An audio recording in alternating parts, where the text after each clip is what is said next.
This is the Razor Grand Force Drifter, an almost $600 go-kart that goes a whopping 12 miles per hour. However, I'm going to be turning this into the fastest Grand Force Drifter in the world and attempting to test it without dying. But we have one slight problem. You see, in 5 days I leave for vacation and I've never built anything like this before. Anyways, let's jump into building the world's most dangerous mini go-kart. So first, we have to plan out how to turn this tiny vehicle into something that can actually survive traveling 50 miles per hour. Now, we're gonna need some better tires so this thing doesn't flip when hitting bumps, as well as a pretty beefy axle to handle all the forces coming from the motor. For the motor, I thought about ordering one online, but all the options were either too expensive or just wouldn't arrive here on time. However, that's when I had a pretty genius idea. You see, around 2 weeks ago, me and my brother bought some electric dirt bikes which can go almost 40 miles per hour even with a pretty large gear reduction. And I could just take apart my dirt bike for the motor, speed controller, and all the other stuff I would need, and then have a slightly smaller gear reduction to reach that 50 miles per hour. So, the first step of the project was to take off all the old components on the go-kart since it was non-operational. Alright, how many spiders do you think are in here? I had to blow this off because there were so many before, but maybe there won't be inside here. Wait, do I have to take the seat off? Oh, nope. Let's see. I think these batteries are just bad. Gotta unplug all this stuff. There we go. But it's so dusty inside here. Oh, there's a massive spider there. Bro, that's enormous. Now, I didn't really feel like letting this unwanted guest near my hands while I was working, and so I started a short side quest to rid the go-kart of the spider. It's a baby version of it. Yeah, go in there. All right, we got it contained. We got it right there. That's not that big. So, with the massive beast dealt with, I was now able to get back to work without having to worry about my hand randomly getting gnawed on. We need little Allen key now. But these have so much dust on them. He's fine. He's chilling. I did want to get this working just on the default motor so I could have a baseline to compare it against, since I was pretty sure the last time I used it, which was over 5 years ago, it wasn't even close to the acclaimed max speed of 12 miles per hour. Unfortunately though, even with fresh fully charged batteries, the go-kart refused to fire up, meaning that either the motor control was probably fried or something was just wrong and we didn't want to take the time to figure out why. It's been so long, we'd assume they're probably broken or something. Maybe the spider bit a wire. I saw somebody, they put like a 48 volt battery in here. They got theirs to drive really fast until the motor blew. Oh, we got this out. Okay. Hey, we got the motor controller out, finally. There we go. We've harvested one part so far. The motor should be off now. So we got all that off.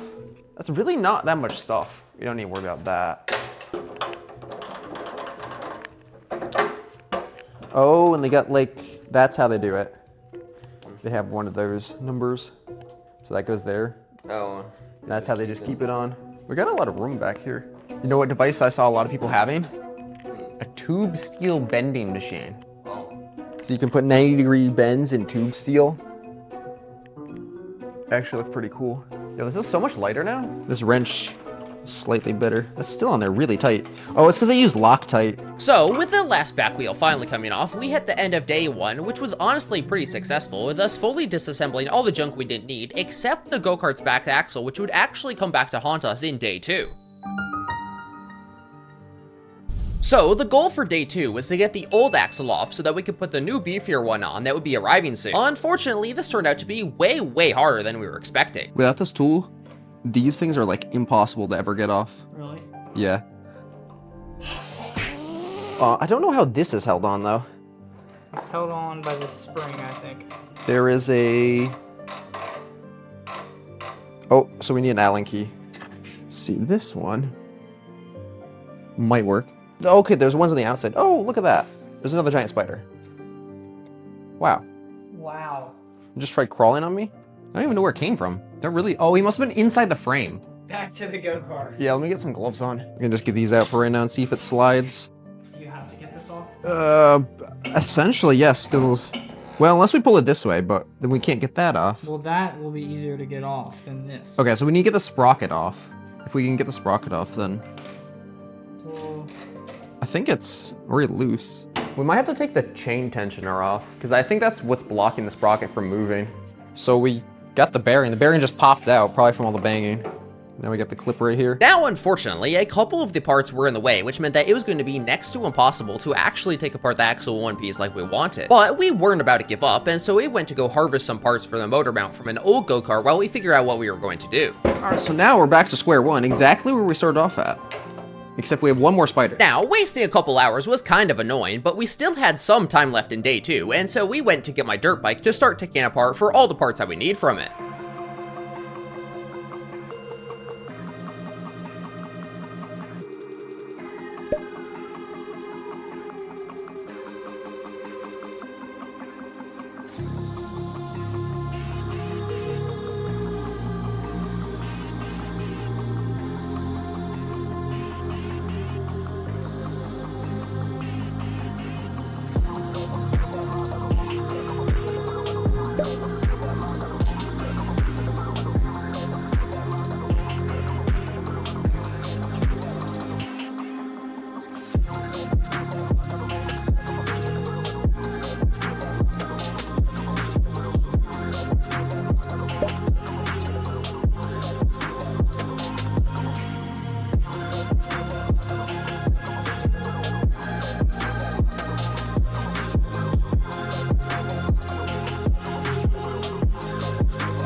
Prohibit indoor charging. Oh, well, that's good to know. So, after finally disassembling my dirt bike, we now had all the parts I needed, and in day 3, we were going to finally get that axle taken care of and figure out where to mount everything.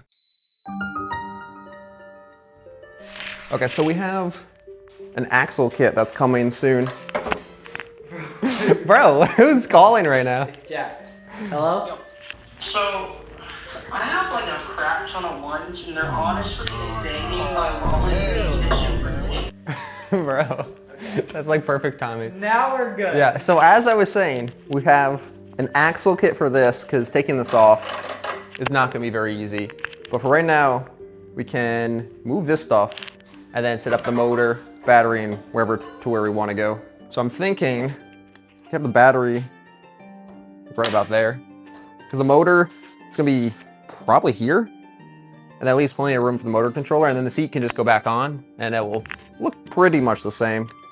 But we got this stuff in the way right now, so we have to either bend it down or cut it. Let's start with the spring. I don't know what it was, but I could not for the life of me unscrew these. Really? Where? On the bottom of the spring? Yeah, these springs were like the sturdiest thing ever. They were actually sturdier than this metal here. Wow, that metal is very sturdy. I guess spring steel is pretty strong. Oop, there's one. That was easy. There's two. Perfect. You might want to trim that one back. Hey, and we got a nice little L bracket now, if Yeah. we need. We can leave this, and in fact, I think this is pretty good. We could just mount the motor controller here. Like So that. you're getting a new axle, right? Yeah. The sprocket isn't going to be on this side, right? You're going to put it No, on no, the it's outside? gonna go on this side. Are you going to put it on the outside or right in here? The axle's probably gonna be longer, so sprocket's probably right about here. Okay, perfect. Because it also comes with some big chunky tires. They're like 6-inch, so this thing will go really fast. Yeah. And you'll have some good handling too. Yeah. On these small stock tires, you're not going to have any If you had this motor hooked to these would shred through in probably like 10 minutes of use. Yeah. And I think replacements for these are $50 a pop. Yeah, and on camera these look bigger than they are, but compared to my hand, they're not big Yeah, at all. they're tiny. And from the tiny motor, you see how much they already got torn up. Yeah, and that's not even that much use. We like, I don't know, drove this for 3 hours maybe. Yeah. Bro, I could probably just break it off right now. Oh, can he? Gonna need something to cut that. A grinder, perhaps.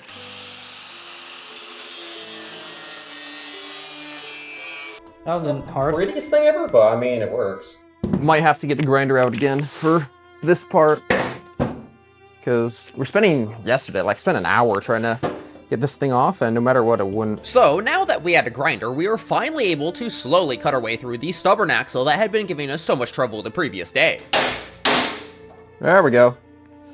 We got it. Unless you cut the axle off. I don't know if there's a way to take the axle off once it comes out of the factory, because like, this wouldn't slide anymore because of this thingy. And then you couldn't slide this out because like, it wouldn't slide this way more because of this. It's just a giant mess, but Now with a cut, we should be a little bit better off. Ooh, we got it. Nice. Perfect. Look at that steaming. Yo, that must be really hot. I think now we can just do this number here, yeah. Look at that. Yeah. It still quite toasty. So we got the axle out now. We need to, oh, that's hot. We need to repurpose this because for the axle I bought, we can use the brake cable. It comes with some nice disc brakes. We're gonna need to take this off. That shouldn't be hard, but then I think we should be good until the axle arrives. Well, so the kit I'm getting, it has like pillow bearings, so we could just screw anywhere we want here and basically put the axle. So we don't even have to worry about these. Okay. We just need to make sure. These are in the way you could always grind these off too. Yeah. Like we could put the axle here. We could put the back one right here, although. I don't think we should do that. Yeah, I don't think so. But let's get this off now. We'll just use a drill, but the screw head's completely stripped. This says Loctite, so it is quite hard. I think steering should be fine. I'm gonna probably put different wheels on the front. What is this bolt held on by? There's nothing right now. Yeah, we got it. This one was really loose for some reason. Okay, so we got that. Everything came off that easy. I know, like, that was the most annoying thing yesterday, and then it's the easiest thing to do today. So we got basically everything we need taken off. For the battery, could do something like right there. What does the battery have on the bottom? Nothing. So we'd have to just strap the battery down, I think. Yeah. But we got that and that, so we should be able to strap it down. What's going right here? The controller? Yeah, so Controller? where's the controller? That's not it. This is it. So speed controller is going to go here. Okay. We can just screw into here. It might be easier to put the battery long way. Well, we need enough room because this cable Yeah, needs to but be able to fit in. Now you have, Yeah. Now you have more room, right? Yeah, so To go with the motor. I can go there. And these will all be on foam because this thing has no suspension. So any bump you hit will jolt these around. And since these are for my dirt bike, I don't want to break them. So we got some foam over there that we can put underneath these, but we're not going to do it yet. We need to get the axle first. Then we have these ones. This is like, could just go on the bottom for the battery. Because I mean, like, look at that. That's like kind of perfect. But I think it should work pretty well. Yo, and so for this, we can make it a key start because this is just from the dirt bike. We plug it into here, and then to turn it on, you just throw the key. That'll actually be hilarious. You'll have. What do you do with that once you're riding though? The key just is here. You can like tape it down the side or something. I'm kind of thinking about taking this out of the plastic because it's just glued in with some yucky Chinese glue. This is just like wood. Ow! I poked myself. Dang it. I think this is just like wood glue or something. We've actually gotten a lot done today. I'm surprised.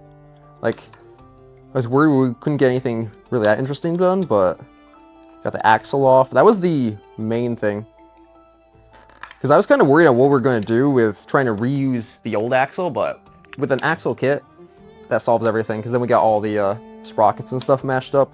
Only thing I'll have to do is get a bigger sprocket for the motor, because right now, this will go fast, but a bigger sprocket on this will make it go even faster. Jeez Louise, this is like the sturdiest, but also flimsiest plastic at the same time. I'm worried about breaking it, but it's so stinking hard, and now we're back to square one. Bam.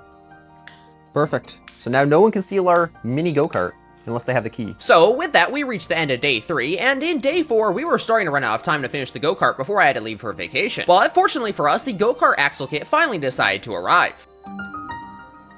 So, to get started, I opened up the axle kit, and straight away I saw something that made me pretty excited. You see, I hadn't actually measured how long I need the axle to be, and by the time I realized, it was already too late. But, surprisingly, the axle was the exact perfect length and fit very nicely in the already existing bearings. So, I just continued by taking the rest of the items out of the box, and when I had finally gotten everything out, I had a pretty good haul. Now, along with a much sturdier axle, I'd gotten some pillow bearings in case I need to mount the axle in a different spot, a big sprocket to allow the go-kart to go super fast, some nice tires that include fluid mounts, and a disc brake setup that should theoretically be able to stop the go-kart when it's traveling 50 miles per hour. For putting everything together, it didn't have any instructions, but it seemed very simple, and so we just started putting it together. One thing that had me worried was the clearance between the drive sprocket and the go-kart sidebars, but after putting it on, we easily had enough room. With the parts I had mentioned before, we had also gotten these metal sleeves that I wasn't quite sure what to do with at first. The confusion quickly cleared though when I discovered that these were for keeping the wheel mount from shifting around. So we just kept working, and before long everything had come together quite nicely. However, that's when I realized that we had put the sprocket on the wrong side. That was because the go-kart was upside down and the sprocket would be on the left side when flipped over, and we didn't know if the motor for my dirt bike could be reversed, which if we had mounted on the left side would make us go 50 miles an hour, except in the complete opposite direction. It was a very simple fix though, and before long it was looking quite good. Of course, in no time at all, we discovered our next problem because the brake calipers that came with the kit had randomly decided to fall apart even though we hadn't even used it yet. And no matter what we did, we couldn't get the pieces that had fallen out to actually go back into their correct spot. So we just decided that we probably didn't need brakes anyways, and in retrospect, this probably wasn't the greatest idea. We were on a time crunch though, and had less than 36 hours before I'd be on a plane, and I really didn't want to have to wait 2 weeks before being able to finish the project. Naturally, we immediately had another problem when the bolt holding my dirt bike sprocket in refused to come out and got stripped almost instantly. This turned out to be quite a roadblock, and we spent a while trying to figure out what to do. I was getting a little impatient though, and so we just got out the grinder and then put a notch in the bolt to try and let a flathead fit in. This was actually a good idea, but unfortunately the Chinese bolt was so soft that it just bent the bolt's edges, and so we just ended up having to completely grind it off. Now, with the bolt finally off, we were able to take out the sprocket, but we ran into our next problem when the new sprocket turned out to have a smaller hole than what the motor had. So I just started filing the hole to make it fit, but after a bit I realized that this wasn't going to work very well and just opted to weld it to the motor shaft. So, with that, we reached the end of day 4, and in day 5, we are going to really have to lock in to be able to finish in time. To start off day 5, we first had to clean up the welds a bit on the sprocket so that the chain would seat properly. Then, after mounting the motor controller to the frame and figuring out exactly where the battery would be strapped down, I started the complex task of making a motor mount out of scrap metal. This, at first, seemed like it was going to be pretty easy, so I just hopped right into it, without even playing anything out. Eventually, though, I realized that my design wasn't going to be the sturdiest since it was only held to the frame by 2 bolts that ended up only being able to be hand-tightened since they were in such an awkward spot. I figured, though, that since we weren't even going to have brakes anyways, it wasn't the biggest deal if the motor wasn't super secure, since we just needed the go-kart to run long enough to actually test it out. So we just went straight to making the chain short enough, and this was a little bit annoying with some of the chain links not wanting to come out at all. Eventually though, we had the chain all set up, and we even decided to add a tie-down strap on the motor for some extra security. Now, at this point, we'd already been working for 5 hours this day, since everything was taking way longer than it seemed, but I had most of the wiring done, so we decided to do the go-kart's first test to see if it would even drive. It's kind of loose, but It should be fine. I think it's holding. All right. Are you ready for this test? I feel so crap. Are we ready? You're going straight through the garage door. It's driving. Yeah, I mean, it's not bad. You see the motor? Yeah. We need a ratchet strap. That's what we did for this go-kart. There was a motor on it, and it just need to be ratcheted down. Okay, so we got this on. Now we need this button clicked down, and then we should be able to drive it. Yeah. All right, we're gonna try third. Ready? Yeah. Oh my god! Oh, look at that! So, with the go-kart working, we decided that it was now time to test it out, and just in time too, since I was leaving for vacation very soon.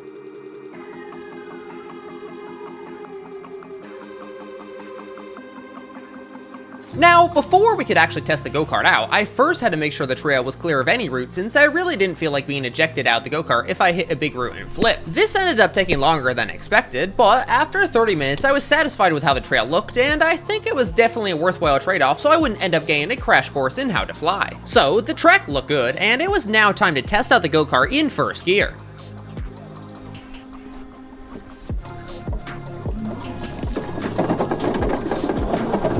Whoa. Yeah, not the best look so far considering the chain popped off already, but after tightening down the tie-down strap, it seemed to fix the issue. All right, now we're in third gear. Yo!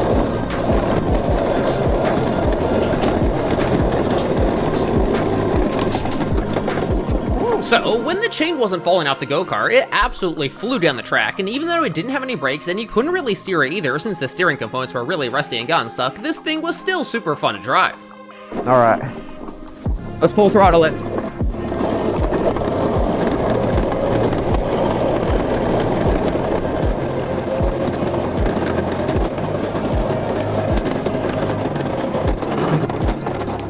Now, after a little bit more testing, the motor mount managed to rip itself off the frame, bringing my test run to an unfortunate end. But it still went ridiculously fast and definitely broke the world record for how fast one of these little drift carts has ever gone. Also, currently our channel is not monetized since we need to reach 1,000 subscribers and get 4,000 hours of watch time. So if you want to help us start earning money so we can make way cooler videos like buying an actual drivable electric tank, the #1 thing you could do is to subscribe with your notifications set to all and then share this video with all your friends who like this kind of content. No pressure, of course.